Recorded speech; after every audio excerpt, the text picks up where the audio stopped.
हाय champs, कैसे हो आप सब लोग। आई होप आप सब लोग बढ़िया हो। I welcome you all to your go to space of learning chemistry. So welcome back to my channel. और अब हम जुड़े हैं अपनी एक नई वीडियो में। और ये जो वीडियो है, अब हम बेसिक प्रिंसिपल्स और ऑफ ऑर्गेनिक केमिस्ट्री ये टॉपिक ऑलरेडी पढ़ चुके हैं, जिसका पार्ट 1 आपने अगर नहीं देखा होगा तो आपको वो देख के फिर यहाँ पे आना है, ताकि वो कंटिन्यूएशन में जो चैप्टर है वो बिल्डअप हो।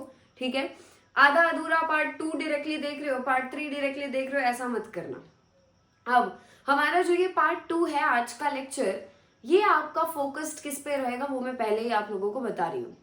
हम लोग आज के लेक्चर में ऑर्गेनिक कंपाउंड्स जो होते हैं, ऑर्गेनिक कंपाउंड्स क्या होते हैं हमने लास्ट क्लास में ऑलरेडी डिस्कस किया था। ऐसे कंपाउंड्स जो कार्बन से बने होंगे वो क्या होंगे, हमारे सारे ऑर्गेनिक कंपाउंड्स होंगे। उन ऑर्गेनिक कंपाउंड्स के स्ट्रक्चर्स कैसे बनाए जाएंगे, वो स्ट्रक्चर्स ड्रॉ करने के कुछ अलग अलग तरीके होते हैं। 2D में अलग, हम पेपर पे जब कोई स्ट्रक्चर बनाते हैं, पेपर पे स्ट्रक्चर ड्रॉ करते हो, आप बताओ, आप 3D तो नहीं दिखाते हो, करेक्ट। आप स्पेस में ग्रुप्स कैसे लगाए हुए हैं, कौन सा बॉन्ड कहाँ जा रहा है, वो तो नहीं दिखा पाओगे। बट क्या हम लोग पेपर के ऊपर 2 डायमेंशनल स्ट्रक्चर्स बना सकते हैं, जिसे हम 2D स्ट्रक्चर कहेंगे। तो वो 2D स्ट्रक्चर्स कैसे बनाए जाते हैं, कितने तरीके से बनाए जाते हैं, वो हमको देखना है। फॉर्मूला कैसे लिखा जाता है, किस तरीके से बॉन्ड दिखाए जाते हैं, वो सब हम पढ़ेंगे। नेक्स्ट, जब हम मॉलिक्यूल्स जो ऑर्गेनिक कंपाउंड्स हैं उनके स्ट्रक्चर्स को 3D में रिप्रेजेंट कैसे किया जाएगा, जब वो डायग्राम आप स्ट्रक्चर मान लो आपके सामने है, वो स्ट्रक्चर कैसे रिप्रेजेंट किया है, वो 3D में कैसे उसको इमेजिन करना है, वो सब हम आज की क्लास में पढ़ने जा रहे हैं। सो आज का क्लास बेसिकली स्ट्रक्चर्स को ड्रॉ करना, उनको समझने के बारे में होगा। ठीक है, so make sure that you have learned everything from part 1। जितना जितना आपको समझने वाला पार्ट था वो हो चुका है, और फिर आप लोग अब पार्ट 2 से शुरुआत करोगे। सो लास्ट क्लास में एक बात बता दो, हम लोगों ने स्टॉप कहाँ किया था। मैंने आपको एक क्वेश्चन दिया था, वो क्वेश्चन क्या था कि कार्बन और कार्बन आपस में बॉन्ड बनाते हैं, ये हमने देखा। बट कार्बन कार्बन के साथ कितने बॉन्ड्स बना सकता है, क्योंकि एक कार्बन मैक्सिमम कितने बॉन्ड्स बनाता है, 4। क्या ये आपको पता है ऑलरेडी, ये हमने ऑक्टेट रूल के हिसाब से डिसाइड किया है। कार्बन और कार्बन आपस में बॉन्ड बनाते हैं, क्या बनाते हैं, तो कितने बॉन्ड्स बनाते हैं वो भी हम अभी स्टार्ट वहां से करेंगे, फिर हम स्ट्रक्चर्स की तरफ जाएंगे। अब जब हम कार्बन की और कार्बन की बात करते हैं, कार्बन कार्बन आपस में क्या बनाते हैं, बॉन्ड्स बनाते हैं। कौन से टाइप के, अगेन कोवेलेंट बॉन्ड्स होंगे, इलेक्ट्रॉन्स की शेयरिंग से बनेंगे। ठीक है, सो कार्बन को इस वाले को कितने बॉन्ड्स चाहिए, 4। इस कार्बन को भी कितने बॉन्ड्स चाहिए, 4। दोनों को कितने चाहिए, 4 बॉन्ड्स। पर क्या ये आपस में पूरे के पूरे 4 बॉन्ड्स बनाएंगे, नहीं। हो सकता है एक बॉन्ड होगा यहाँ पे। सो पहली पॉसिबिलिटी क्या है, दोनों भी कार्बन आपस में सिंगल बॉन्ड बनाएंगे, सिंगल कोवेलेंट बॉन्ड। अब कोवेलेंट बॉन्ड को समझना कैसे, वो याद रखना। कोवेलेंट बॉन्ड कैसे बनता है, इलेक्ट्रॉन्स की शेयरिंग से।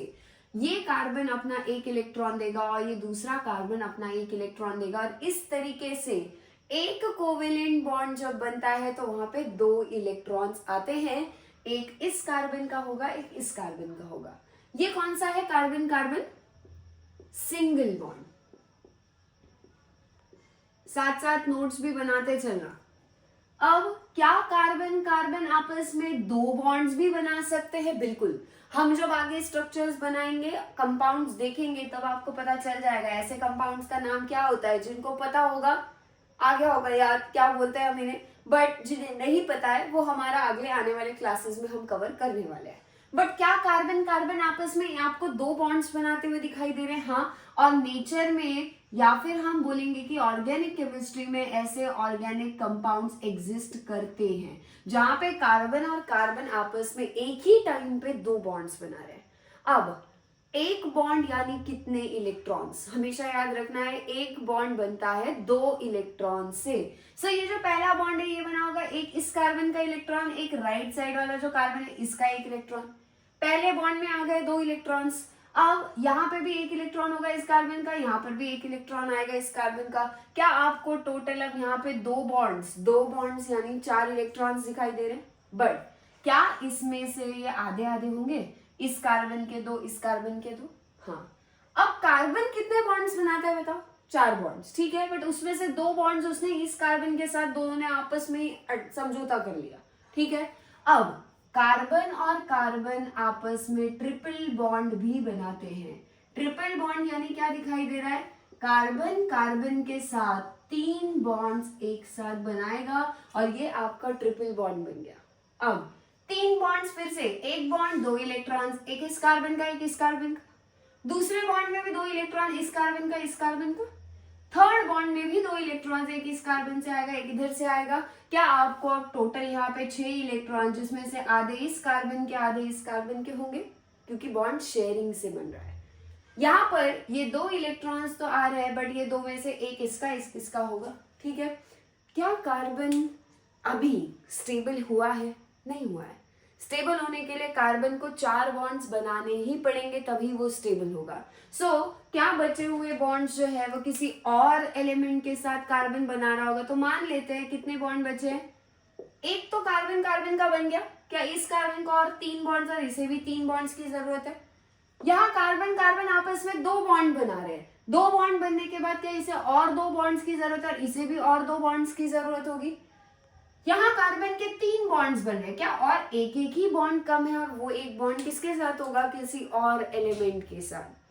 अब बचता है, आप सोचोगे कार्बन और कार्बन को तो 4 बॉन्ड्स बनाने, क्या वो आपस में 4 बॉन्ड्स पूरे बना लेंगे? नहीं, ऐसा कभी हम लोग नहीं देखेंगे। ऑर्गेनिक केमिस्ट्री में ऐसा नहीं होगा। आपको जितने कंपाउंड्स दिखाई देंगे, आपको ज्यादातर carbon carbon single bond, carbon carbon double bond या तो कार्बन कार्बन का ट्रिपल बॉन्ड देखने के लिए मिलने वाला है।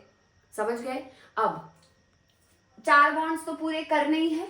अब मान लो आपके सामने किसी एक कंपाउंड का स्ट्रक्चर दिया है, वो स्ट्रक्चर कार्बन के रिस्पेक्ट में आपको चेक करना है कि वो करेक्ट है या नहीं है, ठीक है।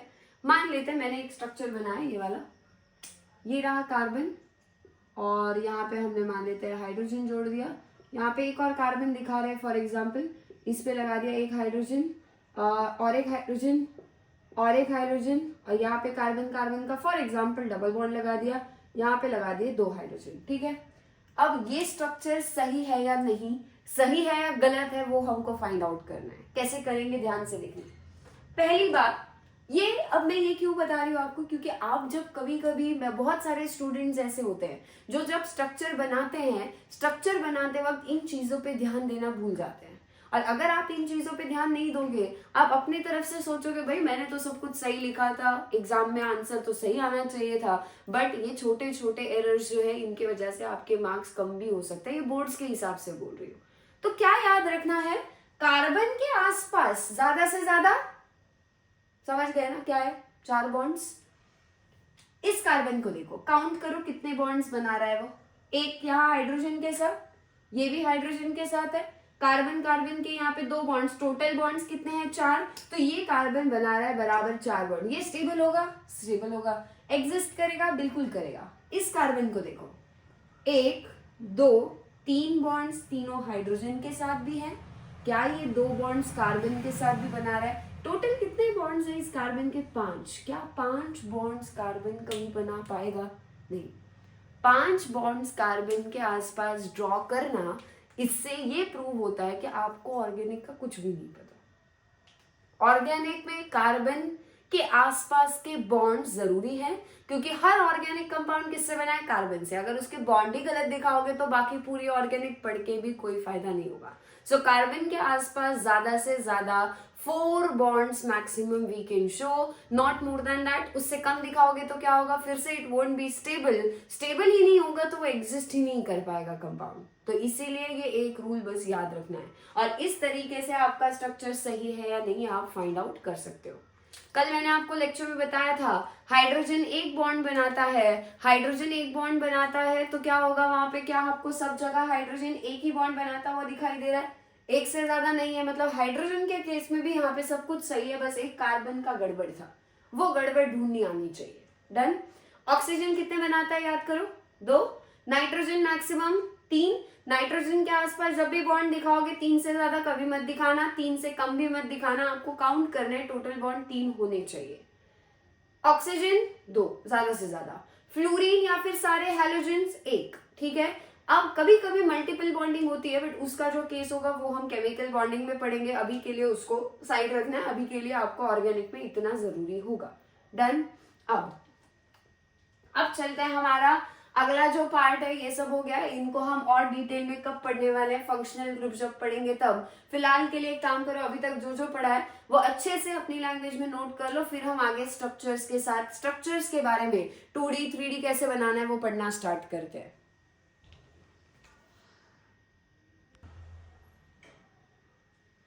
चलो, हो गया होगा आपका पहले वाला पार्ट लिख के। तो अब हम क्या पढ़ने जा रहे हैं, रिप्रेजेंटेशन ऑफ ऑर्गेनिक कंपाउंड्स, जो कि हमारा अब दूसरा टॉपिक है। अब ऑर्गेनिक कंपाउंड्स मतलब क्या है, ऐसे कंपाउंड जो कार्बन से बने। कार्बन कितने बॉन्ड्स बनाता है, 4। कौन से बॉन्ड्स बनाता है, कोवेलेंट बॉन्ड्स, मैक्सिमम 4 होंगे। सिंगल हो सकता है, कार्बन और कार्बन के बीच सिंगल बॉन्ड, कार्बन कार्बन के बीच डबल बॉन्ड, कार्बन कार्बन के बीच ट्रिपल बॉन्ड भी हो सकता है, ठीक है। बट वो स्ट्रक्चर्स, वो ऑर्गेनिक कंपाउंड्स को जब आप पेपर पे रिप्रेजेंट करते हो तो रिप्रेजेंट कैसे किया जाता है वो हमको अभी इस क्लास में अभी समझना है, ठीक है। सो एक काम करते हैं, ऑर्गेनिक कंपाउंड कार्बन से बना है, कितने कार्बन से बना है उस पर कोई लिमिट है क्या, बिल्कुल नहीं है। कार्बन कार्बन कार्बन कार्बन ऐसे कितने भी कार्बन आपस में जुड़े हुए हो सकते हैं, और जब कार्बन कार्बन कार्बन कार्बन आपस में जुड़ेंगे, कार्बन और कार्बन आपस में जुड़ते जुड़ते एक कार्बन दूसरे से जुड़ेगा, ये कार्बन आगे अगले से जुड़ेगा, ये कार्बन आगे जुड़ेगा, ये आगे दूसरे कार्बन से जुड़ेगा, क्या आपको कार्बन की एक लंबी चेन बनती हुई वहां पे दिखाई देगी। और जब कार्बन अपने ही साथ बॉन्ड बनाता बनाता लंबे चेन लाइक स्ट्रक्चर्स बनाता है, ऐसी प्रॉपर्टी को हम बुलाते हैं कैटेनेशन। क्या है प्रॉपर्टी का नाम, कैटेनेशन। मैं यहां पे लिख रही हूं, प्रॉपर्टी का नाम है कैटेनेशन। और ये प्रॉपर्टी कौन दिखाता है, कार्बन शो करता है। क्या है डेफिनेशन, एलिमेंट, किसी भी एलिमेंट की ये प्रॉपर्टी हो सकती है, बट प्रॉपर्टी का मतलब है क्या, कैटेनेशन का मतलब क्या है, forms bonds with itself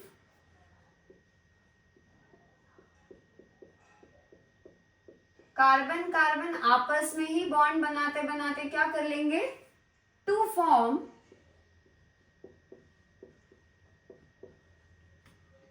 long chain like structures. तब उस प्रॉपर्टी को क्या बोला जाता है, कैटेनेशन बोला जाएगा। सो कार्बन क्या शो करता है, कौन सी प्रॉपर्टी शो करता है, तो कार्बन कैटेनेशन प्रॉपर्टी दिखाता है। अब मैं आपको एक एग्जाम्पल के साथ, कितने तरीके हैं देखो सब रिप्रेजेंट करने के ऑर्गेनिक कंपाउंड्स को।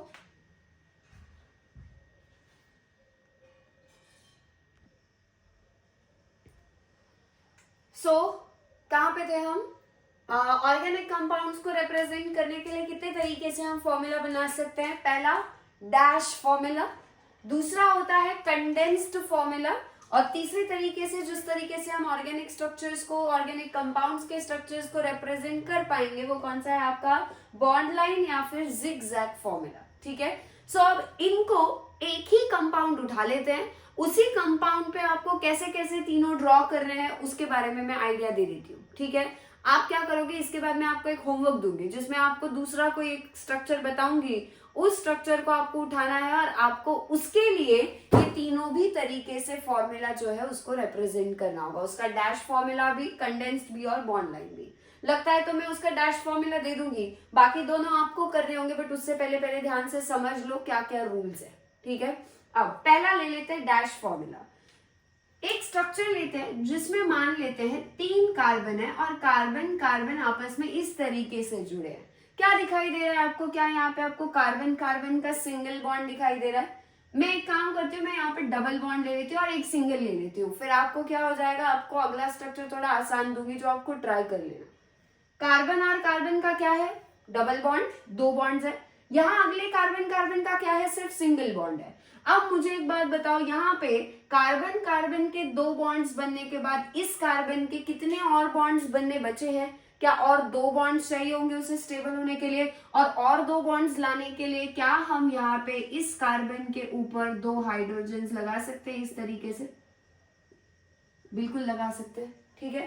अब ये वाला कार्बन चेक करो, काउंट करो, उसके आसपास देखो कितने बॉन्ड्स है, 1 2 और 3, 3 है मतलब बचा एक बॉन्ड। क्या वो एक बॉन्ड वो हाइड्रोजन के साथ बना सकता है? डन हो गए क्या? 4 इसके भी डन।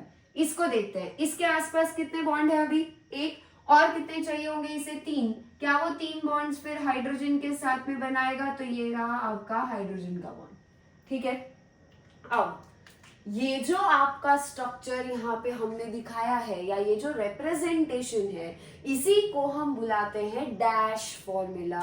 क्या आपको बॉन्ड्स यहाँ पे प्रॉपर डैश से दिखाई दे रहे हैं? दो एटम्स के बीच के जितने जितने बॉन्ड्स हैं, कोई भी बॉन्ड हमने छुपाया है क्या यहाँ पे? बिल्कुल नहीं, सारे बॉन्ड्स हमने प्रॉपर डैश देके वहां पे प्रॉपरली रिप्रेजेंट किए हैं और इस तरीके के रिप्रेजेंटेशन को क्या बोला जाता है?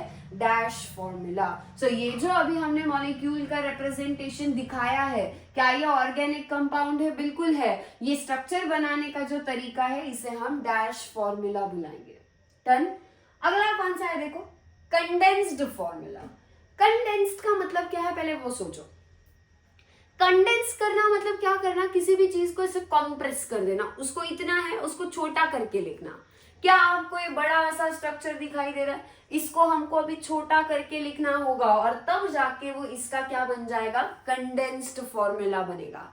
कंडेंस्ड फॉर्मूला में आप कार्बन और हाइड्रोजन वाले बॉन्ड्स को छुपाओगे। कार्बन और हाइड्रोजन के बॉन्ड्स को दिखाने की बिल्कुल भी जरूरत नहीं है। सो यहाँ पे देखो, कार्बन के पास कितने हाइड्रोजन्स अटैच्ड है? क्या इस पहले कार्बन पे 2 हाइड्रोजन्स जुड़े हुए? एक काम करती हूँ मैं, आसानी से पता चलने के लिए कौन से कार्बन की बात हो रही है इनको नंबर दे देते हैं, 1 2 3। ठीक है, कार्बन नंबर 1 को देखो, क्या कार्बन नंबर 1 पे 2 हाइड्रोजन्स आपको दिखाई दे रहे हैं जुड़े हुए? सो इसे हम बोलेंगे CH2। इस पूरे ग्रुप को मैंने कार्बन हाइड्रोजन बॉन्ड को छुपा दिया और CH2 लिख दिया। अब कहीं पे भी अगर CH2 लिखा है तो उसका मतलब क्या समझोगे कि वहां पे एक कार्बन है और उसके ऊपर 2 हाइड्रोजन जुड़े हुए हैं। ठीक है, अब क्या कार्बन अगले कार्बन के साथ सिंगल बॉन्ड बना रहा है? तो आप ये कार्बन कार्बन का बॉन्ड बिल्कुल कंडेंस्ड फॉर्मूला में दिखा सकते हो, वो अलाउड है, पर कार्बन हाइड्रोजन बॉन्ड नहीं दिखाना। ठीक है, कंडेंस्ड फॉर्मूला भी एक्चुअली 2 तरीकों से होता है, वो क्या फर्क है वो मैं बताती हूँ, पहले वाला देखते हैं। अब कार्बन बीच वाला लो, कार्बन नंबर 2, ये 1 हो गया। अब 2 देखो, कार्बन नंबर 2 पे कितने हाइड्रोजन है बेटा? एक ही है। क्या मैं इस पे CH ऐसा लिख सकती हूँ और हो गया ये इसका कंडेंसेशन? इसका शॉर्टकट तरीका ये हो गया दिखाने का। कार्बन हाइड्रोजन बॉन्ड हमने दिखाया नहीं, यहाँ दिखा रहे थे, यहाँ पे नहीं दिखाया, एक साथ कार्बन हाइड्रोजन लिख दिया। अब अगर आपके सामने कोई फॉर्मूला कभी इन फ्यूचर आता है, वहां पे आपको CH ऐसा लिखा हुआ दिखाई देता है, तो आपको क्या समझना है कि ये हाइड्रोजन इस कार्बन पे एक बॉन्ड के साथ जुड़ा हुआ होगा, बिल्कुल ऐसे। अब चलते हैं आगे। अब और एक कार्बन जुड़ा है कार्बन नंबर 2 पे, जो है हमारा कार्बन नंबर 3। कार्बन नंबर 3 पे देखो कितने हाइड्रोजन है बेटा? 3। क्या फिर मैं यहाँ पे H लिख के, 3 है इसलिए हम H के नीचे यहाँ पे 3 लिख देंगे। अब इसको कैसे समझना है? कार्बन के बाद कोई नंबर नहीं है, मतलब कार्बन हम कितना मानेंगे? यहाँ पे 1 मानेंगे। यहाँ पे भी कार्बन के बाद कोई नंबर नहीं है, 1 मान लो। यहाँ पे भी कार्बन के बाद कोई नंबर नहीं है तो 1 मानेंगे। यानी सब जगह कार्बन एक एक ही है, बट हम वो दिखाते नहीं है। ठीक है, 1 हम कभी भी लिखेंगे नहीं, 1 को छोड़ के 2 3 4 होगा तब हम लिखेंगे। H के बाद क्या लिखा है देखो, 2, मतलब यहाँ पे 2 हाइड्रोजन जुड़े हैं। यहाँ H के बाद कुछ नहीं लिखा है, मतलब H भी कितना है? 1। ठीक है, इसीलिए हमने लिखा नहीं है कोई भी नंबर। H के बाद क्या लिखा है देखो, नीचे 3 लिखा है, और ये नंबर लिखते वक्त आप हमेशा नीचे सबस्क्रिप्ट में लिखोगे, ऐसे कोई नहीं लिखेगा H3, ये बिल्कुल गलत है, आपको नीचे दिखाना होगा। 3H के बाद लिखा है, मतलब इसका क्या समझना है आपको कि इस कार्बन पे जो हाइड्रोजन जुड़े हैं वो कितने हैं? 3 है। तो ये जो नीचे नंबर है, ये नंबर आपको क्या बताता है कि वो जो भी एटम है, हाइड्रोजन हो या फिर आपका कार्बन हो या कोई भी हो, वो कितने अटैच्ड है, उस नंबर के बारे में आपका ये वाला नंबर इंडिकेट करेगा। समझ गए? अब और एक तरीका है कंडेंस्ड फॉर्मूला दिखाने का, वो क्या है वो समझो। क्या हमने यहाँ पे कार्बन कार्बन के बॉन्ड्स दिखाए? आप वो भी छुपा के कंडेंस्ड फॉर्मूला और एक तरीके से बना सकते हो। वो कैसे बनेगा देखो, CH2 है पहला, तो मैंने लिख दिया CH2। ये वाला बॉन्ड भी छुपा दो, क्या करो सीधा अगला कार्बन लिखो, वो क्या है आपका C, और H है सिर्फ एक, CH लिख लिया। इस कार्बन कार्बन के बॉन्ड को भी छुपा दो। अब क्या होगा, फिर से अगला कार्बन, और उस पे कितने हाइड्रोजन है, 3, तो हमने क्या कर दिया यहाँ पे CH3 लिख लिया। सो आपका जो ये स्ट्रक्चर था, क्या ये छोटा छोटा और छोटा हो गया। आपको इतना करने की जरूरत ही नहीं पड़ेगी अगर आप ये दिखा दोगे तो। ये और ये सेम है, बस ये डैश फॉर्मूला है और ये आपका कंडेंस्ड फॉर्मूला है। सो कंडेंस्ड फॉर्मूला क्या है आपका, CH2 CH CH3 हो गया। ये दिखाने से बेटर है ये दिखाओ, शॉर्टकट में हो जाएगा, जल्दी भी हो जाएगा, टाइम भी नहीं लगेगा, जगह भी कम ऑक्यूपाई करेगा, हर तरीके से फायदे ही फायदे। डन। अब बचता है लास्ट, बॉन्ड लाइन और जिगजैग फॉर्मूला। नाम से ही समझ आ रहा है ना, फटाफट ऐसे कुछ तो इमेजिन हुआ होगा। अब इस फॉर्मूला को सबसे ज्यादा हम ऑर्गेनिक में यूज होते हुए देखते हैं।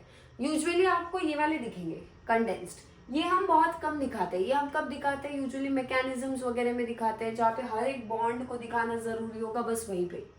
ये आपको जब ऑर्गेनिक पढ़ जाओगे तो आपको पता है ना कि इसका मतलब सेम है, ये किसी की बताने की जरूरत नहीं पड़नी चाहिए, इसीलिए हम ये आज पढ़ रहे हैं यहाँ पर, ठीक है। तो ये लिखा होगा तो ये अपने आप दिमाग में इमेजिन हो जाना चाहिए। अब कौन सा बचता है, बॉन्ड लाइन और जिगजैग फॉर्मूला। बॉन्ड लाइन और जिगजैग फॉर्मूला बनाने के लिए आपको जिगजैग लाइन का ही इस्तेमाल करना है, और वो नाम से ही रिफ्लेक्ट हो रहा है। कैसे वो सुनो, जिगजैग लाइन बनाएंगे, ठीक है। अब बोलोगे कितने बनाने हैं, अपने मन से कितने भी नहीं, इस हर जिगजैग लाइन का मतलब है कुछ ना कुछ, वो क्या है वो सुनो। एक कॉर्नर जो है जिगजैग लाइन का, ये एक कार्बन के बराबर होता है। क्या आपको यहाँ पे ये दूसरा कॉर्नर दिखाई दे रहा है, ये दूसरे कार्बन के बराबर होगा। जहां जहां पे वो जिगजैग लाइन का आपको कॉर्नर दिखाई दे रहा है, वो हर कॉर्नर एक कार्बन के बराबर होता है। यहाँ एक कॉर्नर है, एक कार्बन, दूसरा कॉर्नर दूसरा कार्बन, तीसरे कॉर्नर पे तीसरा कार्बन, ऊपर एक कार्बन, नीचे एक कार्बन, ठीक है। पर ये देखो, ये जो स्ट्रक्चर, अगर मैंने आपको वो बनाने नहीं है, ठीक है, कार्बन नहीं बनाने, सिर्फ क्या करना है आपको, बिना कार्बन के आपको सिर्फ जिगजैग लाइन ड्रॉ करनी है ऐसे। अब अगर मैंने ये लिख दिया, आपको क्या बोलोगे, एम है ये? नहीं, ये एम नहीं है, ये आपका ऑर्गेनिक मॉलिक्यूल को दिखाने का ही जिगजैग फॉर्मूला है उसका। अब आपको इसका फॉर्मूला ये कैसे बनाएंगे वो हम देखते हैं, बट अभी एक काम करते हैं, पहले इसके लिए कर लेते हैं, फिर हम इसको भी सॉल्व करेंगे। इसको अभी के लिए हटा दो। अब कितने कार्बन है आपके पास टोटल जिसका जिगजैग फॉर्मूला बनाना है, 3, 1 2 3। मतलब आपको जिगजैग लाइन में टोटल जब आप स्ट्रक्चर बना लोगे कितने कॉर्नर आने चाहिए, 3 कॉर्नर, 3 पॉइंट्स आने चाहिए। तो ये बनाई मैंने पहली जिगजैग लाइन ऊपर की तरफ। क्या आपको यहाँ पे एक कार्बन, यहाँ पे एक कार्बन मिल गया, कितने हो गए, 2। पर क्या यहाँ पे और एक कार्बन लेना होगा, यानी और एक जिगजैग लाइन नीचे की तरफ निकालनी पड़ेगी ताकि वहां पे तीसरा कार्बन भी आ जाए। अब बताओ, ये जिगजैग फॉर्मूला में टोटल 3 कार्बन आ गए, आपको चाहिए भी कितने थे, 3। बट एक लाइन, एक जिगजैग लाइन एक कोवेलेंट बॉन्ड के इक्वल होगी। कार्बन 1 ले लेते हैं, ये लेफ्ट वाला, ठीक है, ये वाला कॉर्नर जो है ये कौन सा है, कार्बन नंबर 1 और 2 के बीच में एक लाइन मतलब एक बॉन्ड, पर है कितने आपके स्ट्रक्चर में, 2। क्या फिर आपको यहाँ पे 2 लाइंस ऐसे जिगजैग बनानी पड़ेंगी? तो हमने क्या किया, एक तो बनाई थी, उसके ही नीचे हमने यहाँ पे पैरेलल में ऐसे दूसरी भी ड्रॉ कर ली। अगर आपको ऐसा कोई फॉर्मूला दिखाई देता है तो जिगजैग लाइन 2 है, मतलब क्या समझोगे कि इस जिगजैग लाइन का ये कार्बन और ये कार्बन, इनके बीच में 2 बॉन्ड्स हैं, ये आपको समझना होगा। डन।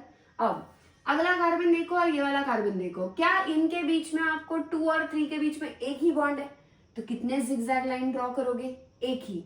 मतलब क्या ये आपका जिगजैग फॉर्मूला या फिर बॉन्ड लाइन फॉर्मूला, दोनों का मतलब सेम है। रेडी है क्या, रेडी है। कोई हाइड्रोजन नहीं दिखाने, कार्बन भी नहीं दिखाने। देखो क्या ये, अब यहाँ तो हम एटलीस्ट कार्बन हाइड्रोजन दिखा रहे थे, क्या हम सबसे बड़े स्ट्रक्चर से छोटा, क्या हम उससे भी और कंजूस हो गए?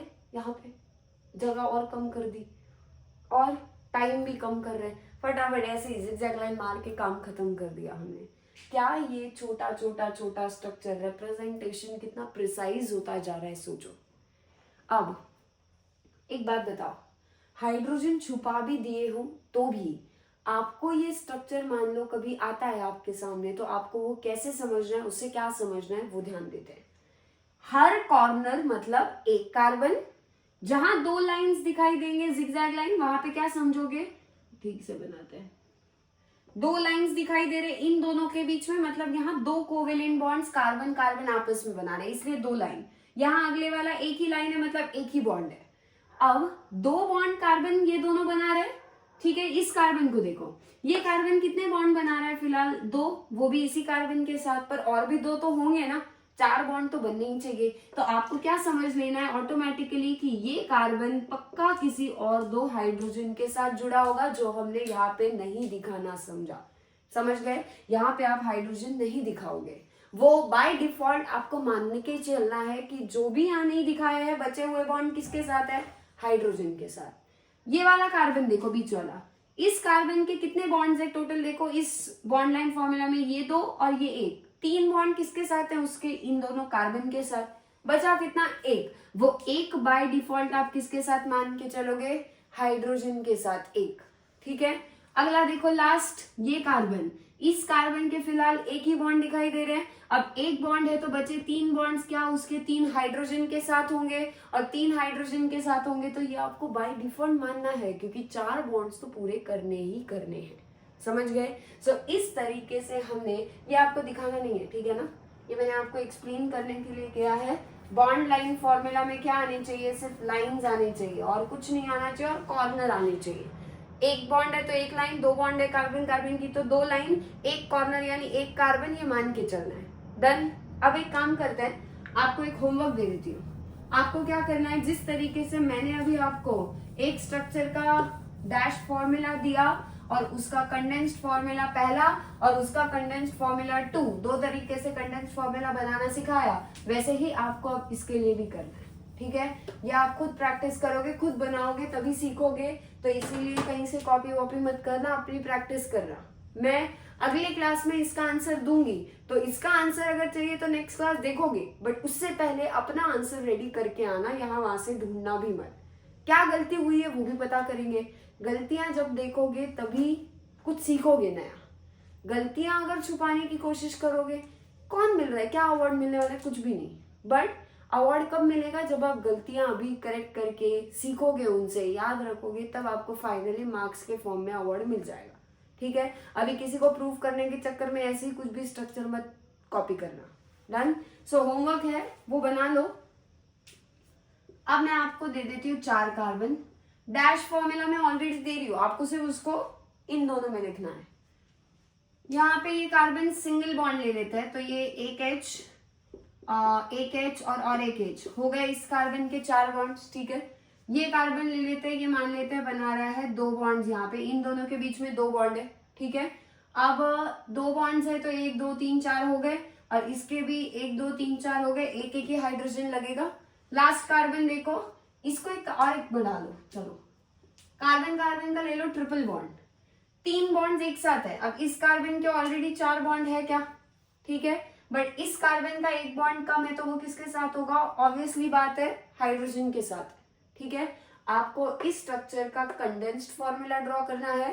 कंडेंस्ड फॉर्मूला का रूल क्या है, कार्बन हाइड्रोजन के बॉन्ड छुपा दो, एक कार्बन उठाओ, लिखो कार्बन, कार्बन लिखोगे, फिर उस पे कितने हाइड्रोजन है गिनो, वो हाइड्रोजन लिखो, H कितने हैं तीन, तो क्या आ जाएगा इसके लिए CH3 आ जाएगा। फिर एक बॉन्ड दिखाएंगे क्योंकि एक बॉन्ड है, फिर अगला कार्बन देखो, इस कार्बन पे एक हाइड्रोजन है तो क्या आएगा CH। इस तरीके से आपको सभी कार्बन कार्बन बॉन्ड्स के लिए करना है, जहां डबल बॉन्ड है वहां दिखाना है, जहां ट्रिपल बॉन्ड है वहां भी दिखाना है।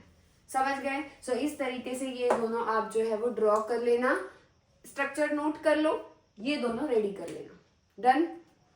अब अब एक काम करते हैं, एक अलग सा एग्जाम्पल बस ले लेते हैं, फिर हम आज की स्टॉप जो है वो आज की क्लास जो है वो स्टॉप करेंगे, ठीक है। एक एग्जाम्पल लेते हैं, वो थोड़ा सा डिफरेंट है, इसलिए हम उसको यहाँ पे डिस्कस कर लेते हैं।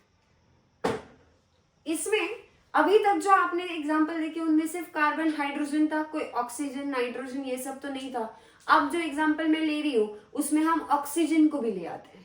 ऑक्सीजन आएगा या ऑक्सीजन की जगह मान लो कार्बन हाइड्रोजन को छोड़ के कल को नाइट्रोजन आता है, हेलोजन आता है, सल्फर आता है, तो कैसे रूल्स बदलेंगे, स्ट्रक्चर कैसे बनाओगे। जैसे अब ऑक्सीजन के लिए बढ़ा रही हूँ वैसे ही बाकियों के लिए भी करना।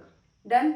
चलो ये ले लेते हैं, CH3 डैश फॉर्मूला दिखाना है तो बॉन्ड दिखा देते हैं। कार्बन पे पहले वाले पे मान लेते हैं 3 हाइड्रोजन है, CH3, फिर ले लेते हैं CH2, ठीक है, फिर ले लेते हैं CH2, फिर क्या कर देते हैं यहाँ पे OH लगा देते हैं। अब OH मतलब क्या है, ये आपका ये रहा ऑक्सीजन।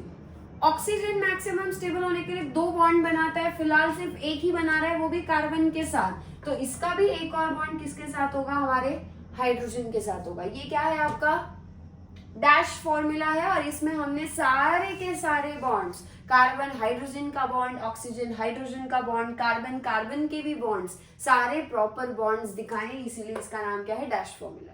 किस में कन्वर्ट करना है इसको, कंडेंस्ड फॉर्मूला में। इसको थोड़ा शॉर्ट करके लिखेंगे, कैसे, पहला कार्बन उठाओ, ये लिखा कार्बन, कितने हाइड्रोजन है गिनो, 3 है, तो क्या करना पड़ेगा, CH3 करना पड़ेगा, ठीक। अब दिखा दो कार्बन का इसके साथ क्या है, अगले कार्बन, ये रहा 1, ये रहा, मान लेते हैं इधर से नंबरिंग शुरू करते हैं। अब इसके रूल्स भी आप नॉमेनक्लेचर में समझ जाओगे, ये 1 लेते हैं, ये 2 लेते हैं, ये 3 लेते हैं। तो फिलहाल मैंने कौन सा दिखाया, कार्बन नंबर 3 लेफ्ट वाला। बीच वाला कार्बन लो, कार्बन नंबर 2, ये कार्बन नंबर 2 है, इस पे कितने हाइड्रोजन है गिनो, 2, क्या हम यहाँ पे फिर CH2 लिखेंगे डैश। कार्बन है कार्बन नंबर 1, कार्बन नंबर 1 को ध्यान से देखो, कितने हाइड्रोजन है बेटा उसके पास, 2 हाइड्रोजन है, यानी क्या है ये CH2, और क्या उसका आगे बॉन्ड O और H के साथ बना है, तो अब हम इसको क्या दिखाएंगे, OH। अब OH दिखाया है मतलब एक ऑक्सीजन है जिसपे हाइड्रोजन एक ही है, CH2 का मतलब एक कार्बन जिसपे 2 हाइड्रोजन, CH2 का मतलब एक कार्बन जिसपे 2 हाइड्रोजन, यहाँ पे CH3 का मतलब एक कार्बन उस पे 3 हाइड्रोजन। इसको और शॉर्टकट कैसे करेंगे ध्यान देना, CH3 ये भी बॉन्ड गायब कर दो, CH2 लिखो, ये भी बॉन्ड गायब कर दो, CH2 लिखो, ये भी बॉन्ड गायब कर दो, OH लिख दो। ये आपका और भी शॉर्टकट हो गया, कंडेंस हो गया, कंडेंस्ड फॉर्मूला। लास्ट कौन सा है, बॉन्ड लाइन या फिर जिगजैग फॉर्मूला। जिगजैग फॉर्मूला बनाने के लिए इसी पे ध्यान देंगे, ठीक है। एक कार्बन यानी एक कॉर्नर, मैंने आपको बोला है कितने कार्बन है, 3, तो कितने कॉर्नर आने चाहिए आपके, 3 कॉर्नर। तो ये रहा, यहां से शुरू करते 1 2 3 बना दिए, ठीक है। अब नंबरिंग वैसे तो इसमें देने की जरूरत नहीं है, बट आपसे गलती ना हो जाए इसीलिए बेटर ऑप्शन क्या है, आप यहाँ पे जो नंबर दिए हैं ना वो नंबर यहाँ पे भी दे दो ताकि गलती ना हो। ये रहा 1, ये रहा 2 और ये रहा आपका कार्बन नंबर 3। कार्बन नंबर 1 को देखो, क्या कार्बन 1 एक ही बॉन्ड बना रहा है कार्बन 2 के साथ, एक लाइन दिखा दी। कार्बन 2 और 3 भी आपस में एक ही बॉन्ड बना रहे, एक लाइन दिखा दी। जिगजैग दिखानी है, ऐसे सीधी लाइन नहीं खींचनी है। यहाँ पे कार्बन नंबर 1 के साथ जो एटम जुड़ा है ये कार्बन ही है या हाइड्रोजन है या उनको छोड़ के कोई और एटम है, क्या कार्बन और हाइड्रोजन को छोड़ के यहाँ दूसरा एटम ऑक्सीजन ही आके लग गया है। कार्बन और हाइड्रोजन को छोड़ के बाकी कोई भी एटम जब स्ट्रक्चर में आके लगता है तो उसे हम हेटेरो एटम बोलेंगे। हेटेरो का मतलब क्या होता है, डिफरेंट। कार्बन और हाइड्रोजन को छोड़ के कोई डिफरेंट एटम जब होगा, जैसे कि ऑक्सीजन हो गया, नाइट्रोजन हो गया, सल्फर हो गया, हैलोजन हो गए, ये कोई भी आयन में से वो क्या माना जाएगा, हेटेरो एटम माना जाएगा। सो ऑक्सीजन यहाँ क्या है, हेटेरो एटम। हेटेरो एटम को आपको यहाँ पे क्या करना होगा, उसका बॉन्ड आपको दिखाना ही होगा, और आपको इस तरीके से इसीलिए कार्बन और ऑक्सीजन का बॉन्ड दिखाना पड़ा। अब मान लो आपने यहाँ ऑक्सीजन नहीं लिखा, ठीक है, आपने सिर्फ ये कॉर्नर तक लाके छोड़ दिया, तो सामने वाले इंसान को क्या समझ आएगा, आपने कुछ भी नहीं दिखाया है, ठीक है, मान लेते हैं ये OH को गायब कर लो, आपने ऐसे दिखा दिया स्ट्रक्चर, सिर्फ OH लिखा ही नहीं। अब बताओ आप क्या सोचोगे, जिगजैग लाइन के फॉर्मूला के हिसाब से हर कॉर्नर मतलब एक कार्बन, तो कितने कॉर्नर बन गए? 4, यानी ये जो स्ट्रक्चर है इसमें तो 4 कार्बन होने चाहिए, बट एक्चुअल में हमारे पास 3 ही है ना, तो कॉर्नर तो 3 ही होने चाहिए थे। बट क्या यहाँ पे अगर अब मैं O और H दिखा दूंगी अगर, तो क्या वो सामने वाले इंसान को समझ आ जाएगा भाई कि यहाँ पे कार्बन नहीं है, यहाँ इस कार्बन नंबर 1 पे OH जुड़ा है? यही अगर O की जगह N होता उसको भी हम यहाँ पे दिखाते, सल्फर होता तो भी दिखाते S, हैलोजन, फ्लोरीन, क्लोरीन कोई भी होते वो भी हम दिखाते। तो बॉन्ड लाइन या जिगजैग फॉर्मूला में हेटेरो एटम्स को आपको दिखाना ही पड़ता है, क्योंकि कॉर्नर रख के छोड़ दोगे तो वो कार्बन माना जाएगा, बट वो एक्चुअल में कार्बन नहीं कोई और हेटेरो एटम होगा। समझ गए? सो अब आपका जो होमवर्क मैंने ऑलरेडी आपको दिया है वो स्ट्रक्चर नोट किया होगा। आई होप आपने नोट्स, छोटे छोटे से पॉइंट्स हैं जो आपने ध्यान दिए होंगे, नोट्स आपको अच्छे से बनाने थे, होमवर्क जो है वो अच्छे से कर लेना। अगली वीडियो में आते वक्त मैं आपको उसी क्वेश्चन का जो आंसर है वो आंसर बताऊंगी, आपको अपने नोट्स में वो स्ट्रक्चर बना के लाने हैं दोनों भी, और क्रॉस चेक करना यहाँ पे कि आपका वो सही आया या नहीं आया। तब तक के लिए जुड़े रहो मेरे साथ। ये वीडियो जितने लोगों का, जितने भी हैं स्टूडेंट्स, जो आपके फ्रेंड्स वगैरह भी, उनको भी शेयर कर दो। जिसको ऑर्गेनिक पढ़ना है, ऑर्गेनिक में दिक्कतें आ रही है, उनके लिए हो सकता है ये वीडियो हेल्पफुल रहे। आपके जो भी ओपिनियंस है, जो भी सजेशंस होंगे किसी भी सेटअप से रिलेटेड भी, आप वो ओपनली कमेंट कर सकते हो, मैं ऑब्वियसली उन पे ध्यान दूंगी। कोई क्वेश्चंस होंगे, कोई क्वेरीज होंगे, कमेंट्स में टाइप कर दो, मैं वहां पे आपका आंसर दे दूंगी। जितना भी, जो कुछ भी मेरी तरफ से बनता है, ट्राई माय बेस्ट। बट आप लोग मेहनत करना छोड़ना मत, पढ़ना छोड़ना मत, पढ़ते रहो। रोज एक एक वीडियो आता रहेगा, ऐसे ही कंटिन्यू करते रहना और आगे आगे टॉपिक में बढ़ते रहेंगे। जब ये चैप्टर खत्म हो जाएगा ना, आपको ऑर्गेनिक के बेसिक्स पूरे क्लियर हो जाएंगे और फिर आपको आगे का ऑर्गेनिक समझने में कोई भी दिक्कत नहीं आएगी। बट उसके लिए अभी आपको 100% देना होगा, अच्छे से ध्यान देके पूरा वीडियो प्रॉपर देखना होगा, जो जो होमवर्क दे रही हूँ वो टाइमली करना होगा। लर्न करने वाली चीजें लर्न कर लो। ऑर्गेनिक याद रखना वोलाटाइल होता है, बहुत जल्दी उड़ जाता है, तो आपको जितनी बार रिविजन करोगे ना उतना दिमाग में रहेगा। आज पढ़ा, 4 दिन गैप ले लिया, फिर पढ़ रहे हो, कोई दिमाग में कुछ रहने नहीं वाला है, सारे कॉन्सेप्ट भूलते जाओगे। रोज का रोज रिवाइज करो, आपस में किसी फ्रेंड के साथ डिस्कस करो, दोनों एक टाइम पे वीडियो देखो और सोचो कल हम इस वीडियो को आपस में डिस्कस करेंगे, डिस्कशन से और भी कॉन्सेप्ट क्लियर हो जाएंगे। समझ गए? आप उसको बताना, वो आपको बताएगा, दोनों आपस में एक दूसरे को क्वेश्चन करना। टेक्स्ट बुक में एक्सरसाइज में भी ऐसे क्वेश्चंस हैं, आप वो भी सॉल्व करने की ट्राई कर सकते हो, मैं उसके भी सोल्यूशंस बनाने की ट्राई करूंगी। इसी नोट पे यहीं पे ही आज हम स्टॉप करते हैं। जल्द मिलेंगे नेक्स्ट वीडियो में अगले पार्ट के साथ। तब हम 3D रिप्रेजेंटेशन सीखेंगे, जिसमें Fischer projection, Newman projection, sawhorse projection आएगा और आपका वेज फॉर्मूला आएगा। वो सब सीखने के लिए पहले ये आना चाहिए, ये ध्यान से पढ़ के आना, रिवाइज करके आना। मिलते हैं जल्दी नेक्स्ट वीडियो में, तब तक के लिए सबको हैप्पी लर्निंग।